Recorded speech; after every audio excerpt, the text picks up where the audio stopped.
Você já ouviu nossos três entrevistados fazendo comentários a respeito do que aconteceu lá em Brasília, estamos aprendendo com eles, né? Estamos ouvindo as análises que eles fazem aqui livremente, cada um expõe a sua opinião, obviamente, e você, então, faz a sua própria opinião, em cima de tudo que você ouviu, mais a presença dos nossos convidados. Nós temos agora a presença do professor Wesley Espinosa, que é professor de História da Universidade Presbiteriana Mackenzie.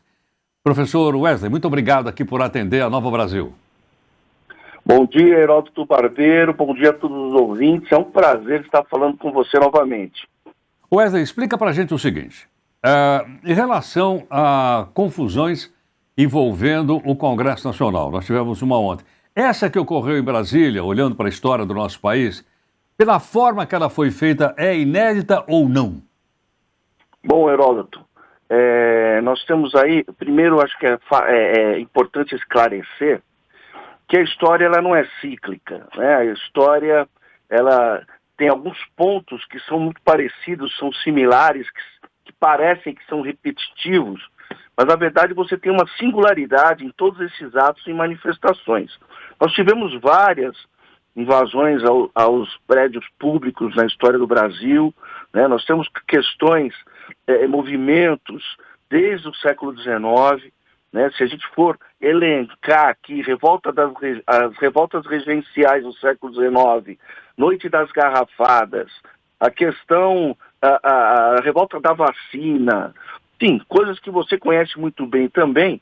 Se nós olharmos para esse processo todo histórico do Brasil, ao contrário do que muita gente acredita que a história do Brasil é uma história sem graça e sem grandes acontecimentos, né? E as pessoas precisam estudar a história do Brasil, a gente vai perceber que houve inúmeras tentativas de invasão, de quebra-quebra. Agora a questão é o seguinte, esse ocorrido de ontem, na minha opinião, na minha leitura, ele é isolado.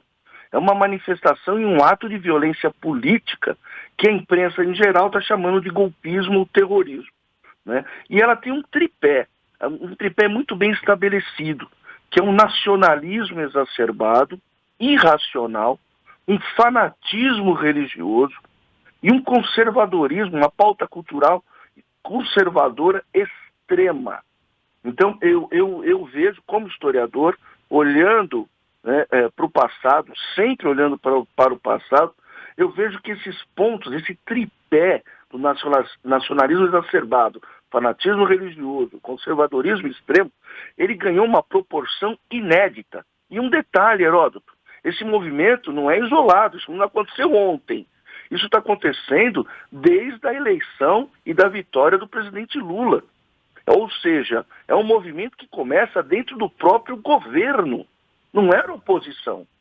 Agora, professor Wesley, Sim. esse conservadorismo já não vem do passado na própria sociedade brasileira? Por exemplo, o apoio que a sociedade, ou parte da sociedade, deu para o golpe de 64, fazendo aquela famosa marcha com Deus, pela família e pela liberdade, parece até que o slogan é o mesmo. O slogan é o mesmo, Heródoto. Se a gente olhar para esse movimento, para a marcha, nós vamos ver uma figura ímpar na nossa história, que é o Plínio Salgado. O Plínio Salgado é um dos líderes dessa marcha. O Plínio Salgado, para os nossos ouvintes, ele é a liderança do movimento integralista. O movimento integralista foi um movimento fascista no Brasil, na década de 30, né? Ele fundou a Ação Integralista Brasileira e tem um episódio interessantíssimo que a gente poderia fazer uma relação, que é o atentado ao Palácio da Guanabara, né? A residência oficial do Vargas, no dia 11 de maio de 38. Foram 5 horas de tiroteio. O tenente que liderou o movimento, que liderou a invasão, foi o tenente Severo Fournier. Você tem um tenente fuzileiro naval, que é o Júlio do Nascimento, que foi responsável em abrir o portão do palácio, cortar a luz, cortar o telefone. Eles invadiram o Ministério da Marinha, né? E você tem aí uma situação interessante. O lema Deus, Pátria e Família era defendido por esse movimento integralista, que hoje também é defendido por esses, eu não sei chamar de manifestantes, né? Ou então a gente chamaria de manifestantes da violência política, porque só ser manifestante seria prejudicial ao conceito. Né? Agora, professor Wesley, é possível, olhando ainda a história do Brasil como um todo, a gente perceber também uma participação diferente da religião? Haja vista que no passado a religião católica tinha uma influência maior, né? E hoje a gente percebe que são mais as igrejas chamadas evangélicas? Ah, sim. É um crescimento, né? Você tem na ordem de 40 milhões de evangélicos hoje no Brasil, apesar que aí, Heródoto, a gente precisa separar muito bem, né? Separar muito bem, porque você tem inúmeras denominações, né? Denominações evangélicas no Brasil, né? E muitas delas não apoiaram esse movimento, né? Não apoiaram esse movimento desde o final de outubro. Então você tem esse fenômeno evangélico, sim, de algumas denominações religiosas que vão ter o apoio. Agora, isso aí não é um braço só religioso, né, Heródoto? Você vê a logística dessas manifestações, o dinheiro, o custo que leva a isso. O seu repórter acabou de mostrar aí que no Ibirapuera tem um acampamento. Ontem eu estava ouvindo falar em Belo Horizonte. Hoje em Brasília, enorme o acampamento que está sendo desmanchado lá agora.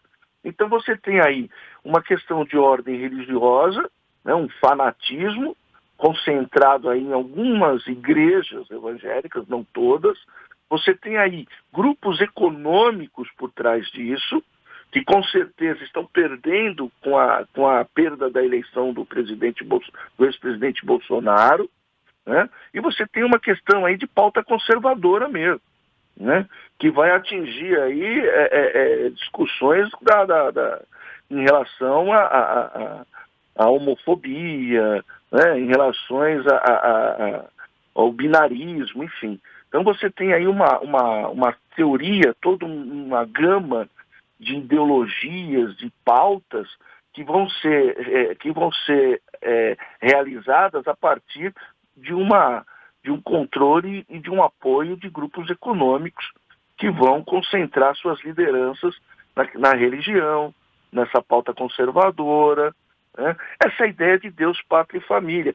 Você lembrou muito bem disso, da marcha. E voltando para o Plínio Salgado, do dia do acontecido, foram 5 horas de tiroteio na casa do presidente do Brasil. E o Vargas estava com a sua família lá dentro e resistiram durante 5 horas à invasão. E para você ter uma ideia, e você deve lembrar disso, Filinto Miller, Góes Monteiro, o próprio Dutra, essas pessoas que eram responsáveis pela segurança do país e a segurança do presidente, não atuaram.